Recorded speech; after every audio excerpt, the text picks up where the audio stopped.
So, kumusta mga ka-Noisy? Welcome back sa ating YouTube channel, Pilipinoisy. So, ngayong araw, makichismis tayo ngayon, men. Patungkol ito kay Erica, ano, at sa kanya daw asukal di papa or sugar papa, something like that. So, ang video ito ay mula kay Kapidongski TV. So, yun, ang title ng video ito, Part 2, confirmed Erica, may sugar papa, May ang handler. Nako, ano yan totoo ba yan? So yan yung alamin natin ngayon, men. So ang video ito ay mula kay Kapidongski TV, support nyo yan. Tapos syempre kung tip nyo ng mga ganitong reaction video may kasama kayo manood, huwag nyo na rin kalimutang supportahan yung YouTube channel natin, Pilipinoisy. So di na natin to patatagalin pa, simulan na natin, baka agawin pa ng China. Again, ang title ng video ito, Part 2, confirmed Erica, may sugar papa, May ang handler. So I think itong May kapatid niya ba? Tapos yun, alam naman natin na sobrang viral talaga ng usaping ito, men. Like ngayon talaga parang nabuhay siyang muli ba? Yung issue niya ay nabuhay muli. Makikita mo naman yan sa mga upload ng like noon kay Kuya Val. Kamakailan lang yun. I think 2 days ata yun or 1 day ago. So yun, makichismis lang talaga tayo, men. So di na natin ito patatagalin pa. Baka agawin pa ng China. Again, ang title ng video ito, Part 2, confirmed Erica, may sugar papa, May ang handler. So, like, comment, share, subscribe. Start. Siya pala ang handler ni Erica, sugar daddy na si Sir Jun ay pinerahan ng magkapatid na kupo kaya pala kinawa Grabe, totoo kaya yun, men. si Lolo Miguel at lola ng magkapatid na Erica at Sheila May dahil lumabas na ayaw bigyan ng perang natanggap galing kay Jun A. Nako. Mapagpalang araw po mga idol, please like this video at paunawa tapusin muna ang buong video at unawain ang Like the video from Kapidongski TV. Yung original video link in the description box below, guys. nilalaman ng buong video at bago magkomento. Daghang salamat mga idol sa walang sawang pagsuporta po ninyo sa Team Kalingap lalo na sa mag-amang Kuya Val Santos Matubang at Kalingap Rab. Yan, supportahan nyo rin yan, guys. Sila yung something ulo sa mga gantong usapin or I mean yun nga, mga Kalingap. So support nyo silang lahat. Val Santos, Kalingap Rab, Ate Edna, Kalingap Edo. So tuloy. Shout out Mommy Lydia, napaka-genuine nyo po talaga, daghang salamat po Mommy Lydia sa lahat. Lumabas na talaga ang katotohanan na matagal ng haka-haka ng lahat ng supporters ng Kalingap kung bakit biglang ayaw nang magpa-vlog si Erica at hindi si Lolo Miguel ang dahilan. Shock ang marami nang lumabas ang video ni Tita Jenny at Lolo Miguel tungkol sa hidwaan ng kanilang pamilya. Makikita kasi ang context nito, guys, yung lolo kasi yung napapasama, pati yung tita napapasama. So parang nagsalita na ata sila ngayon kung ano talaga yung mga nangyari. Though side pa din naman nila yan kasi yun nga, hihintayin din natin yung side ni Erica. Pero sana nga magsalita din si Erica, pero I think hindi siya magsasalita dito eh. So sana nga magsalita siya para magkaroon din ng something fair. Fair. Basta something fair. at maririnig natin dito na kung sino ang pamuno kaya umalis si Erica sa Kalingap at siya pala ang mamasang ni Erica, hahaha. Nako, mamasang. Sabi ko daw po kasi ni Seryoso yung mamasang, ha? I mean, seryosong akusasyon yun. Pwede kang madali nun. ang kasabi ko kasi ni Sheila nung time na yun, kundi naman dahil sa akin, kung di ko laging nakakausap si Sir John A, hindi naman bibigyan kayo ng perang pampaopera. Okay, so ibig sabihin, nagkaroon ng Yun po yung contact si Sheila May kay John A. Opo. Bakit niya nakilala si John A? Bakit niya nakilala si John A ni Sheila May? Meron po kasi silang mga GC, mga... May group chat? Tapos, Okay. meron tapos sila na yung... Dati meron po silang GC, tapos meron na silang personalan na usapan na silang dalawa na lang. Ni John A. Grabe, ika nga nila, yung mga sikreto talaga, hindi mo talaga yan maitatago ng mahabang panahon. Men. Like, alingasaw talaga yan. Kita nyo naman, ang mismong nag-reveal ay tiyahin niya. Grabe. Tuloy. Ni Sheila May Ano, at ni Erica. Okay. So meron silang private conversation, pag-uusap. So nung malabas na ang nakialam si Sheila May, Silang may po. dahil may contact kay John A. Opo.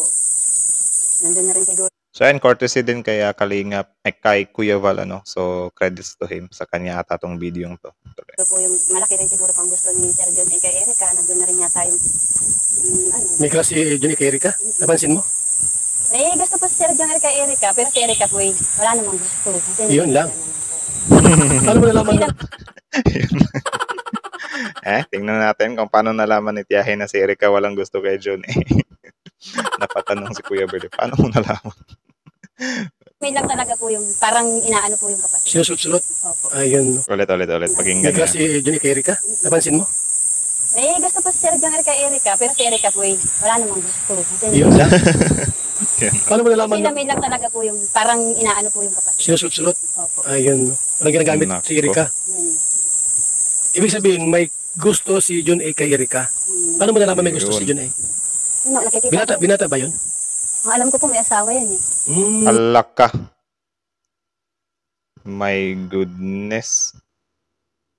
Sabit yan, men. Totoo ba? Grabe yun ha, kung totoong may asawa, men. Naku, hindi ito magandang ihemplo, ano? Like, grabe.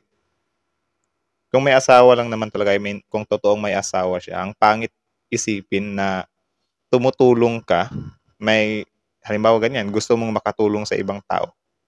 Bigating pera or malalaking pera ha, 500,000.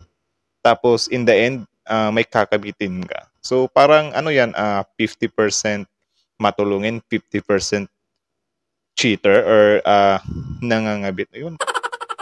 May ganun pala. Eh no, kung totoo lang naman yung sinasabi nila kasi di pa din naman talaga yan napatunayan. Kung lang naman. My goodness. Kayo ba? Do you think naniniwala kayo na may asawa na itong si Sir Jun A? Kahit na ganito yung ginagawa niya kay Eric. Comment down below, guys. Ikaw, Johnny ka, ha? Salbahay ka. Ha? Isawa ka pa, tapos may gusto kay Erika. Ngayon, ayun Erika. Ayaw naman po ni Erika, parang nadala lang po dito sa kapatid. Kay Sheila May. Na, may Loud and nagasulsul clear pala. ang video na ito kung saan ang part 2 ng aking upload, na si Sir Jun A ay may gusto kay Erika pero ayaw kay Jun A ni Erika at si Sheila May ay gustong perahan si Sir Jun A dahil nga may asawa na si Nako. Sheila May at anak kaya si Erika ang kanyang pinain kay Sir Jun A para lang magkaroon ng Ano ba? Si Sheila May lang yung may asawa at anak? Or, hindi. Parang narinig ko kanina yung pagkakaintindi ko. Sinabi ng tiyahin na may asawang tao si Jun A. Tapos yun, dahil daw itong si Sheila May ay may asawa na, kaya si Erika yung pinang tawag dyan. Pinantutulak ba? Hindi. Basta may term dyan na si Erika yung parang inaano niya. Yun nga yung word na mamasang. Pero I think sobrang serious ng word na mamasang madadali tayo niyan kasi hindi naman talaga yan proven. It's just hearsay lang or tawag dyan, baka lang naman. Or yun nga, hinala lang ng taong bayan. So, tuloy. magandang buhay. Ayaw maghirap ni Sheila May gusto agad ng biglang yaman kaya ginapang si Nako. Sir Jun A. Kayo mga idol, anong masasabi ninyo sa part 2 ng video na ito? Comment down below at ating pag-usapan. God bless mga idol. So, ayun, original video, Kapidongs KTV. Support nyo yan, guys. Original video link in the description box below. Also, support nyo rin si Kuya Val Santos Matubang sa kanya tong credits to him. Tapos, syempre, bago nyo iwan yung channel natin, don't forget to subscribe, click the notification bell at mag-iwan ng likes sa video ito. So, yun lang naman. Kita nyo naman, men. Seryoso tong mga binitawan ni tiyahin. Dawit dito yung yung di umano'y may asawa itong si Sir Jun A. Grabe. Tapos nakaka-chat daw ng ate, si Jun A, nang sila lang dalawa. Goodness. So, si Erika daw, ayon sa video ay tawag dyan, parang siya, ginagamit para manghuthut dun kay Jun A. So, kakilabot yun, men, kung totoo yun. My goodness. Grabing revelation to. May mga ganito talaga, sabi ko nga sa inyo kanina na kapag ka talaga gumawa ka ng kasalanan, men, hindi mo yan matatago ng mahabang panahon. Like, lalabas at lalabas talaga yan. Diba? Lalabas or alingasaw talaga yan. Sabi nga nila, walang usok na nagaganon, nahahawakan. Diba? My goodness. Parang same lang din nung yung anak ni Francis Magalono sa labas, 15 years din yon, 15 years na nahimik. Tapos lumabas siya, 'di ba, na nawindang talaga yung mga tao. Ito, it takes time din. Mga ilang months ba bago to umalingasaw. 'Di ba? Kasi nung huling paalam niya, parang ayaw niya lang magpa-vlog kasi Yun nga, gusto niyang makapag-focus sa pag-aaral pero after months ng pagkawala niya sa Kalingap ay doon din lumalabas yung mga issue na may something, may wakwakang nangyayari, may yung sponsor nga nirerekta na. My goodness, sobrang serious nun, men. So, yun, kayo na masasabi nyo sa video ito, comment down below, tapos yun, pag-usapan natin yan sa comment section. So, I think, that's it na lang muna, kasi parang, grabe din talagang mga revelation yun, ano? So, Kapidungski TV, Kuya Val Santos Matubang, Kalinga Prab, Filipinoicy. So, yeah, like, comment, share, subscribe. Filipinoicy is out.